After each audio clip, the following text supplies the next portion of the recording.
اعوذ باللہ من الشیطان الرجیم بسم اللہ الرحمن الرحیم۔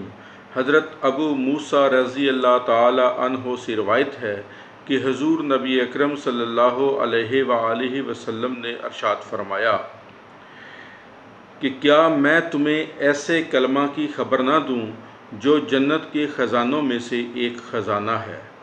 حضرت ابو موسیٰ رضی اللہ تعالی عنہ نے عرض کیا، یا رسول اللہ صلی اللہ علیہ وآلہ وسلم ضرور ارشاد فرمائیے۔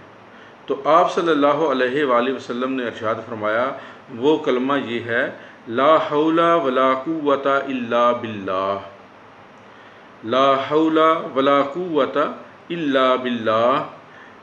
اللہ تبارک و تعالیٰ کی توفیق کے بغیر نہ برائی سے بچنے کی طاقت ہے اور نہ نیکی کرنے کی استطاعت۔ ایک اور روایت میں ہے کہ حضرت ابو سعید خدری رضی اللہ تعالی عنہ سے روایت ہے کہ حضور نبی اکرم صلی اللہ علیہ وآلہ وسلم نے ارشاد فرمایا کہ باقیات و صالحات یعنی باقی رہنے والی نیکیاں زیادہ سے زیادہ جمع کرو۔ عرض کیا گیا، یا رسول اللہ صلی اللہ علیہ وآلہ وسلم وہ کون سی ہیں؟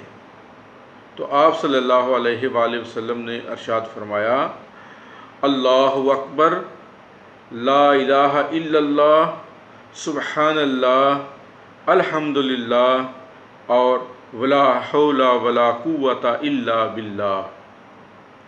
یا یوں کہہ لیجئے اگر اس کلمہ کو ترتیب دیں، سبحان اللہ والحمدللہ ولا الہ الا اللہ واللہ اکبر ولا حول ولا قوت الا باللہ، سبحان اللہ والحمدللہ ولا حول ولا قوت الا باللہ۔ حضرت ابو ہریرہ رضی اللہ تعالی عنہ سے روایت ہے کہ انہوں نے حضور نبی اکرم صلی اللہ علیہ وآلہ وسلم کو یہ فرماتے ہوئے سنا کہ جو شخص یہ کہتا ہے سبحان اللہ والحمدللہ ولا الہ الا اللہ واللہ اکبر ولا حول ولا قوت الا باللہ العلی العظیم، تو اللہ تبارک و تعالی اس بندے کے بارے میں فرماتا ہے کہ یہ میرا بندہ میرا مطیع اور فرما بردار ہے۔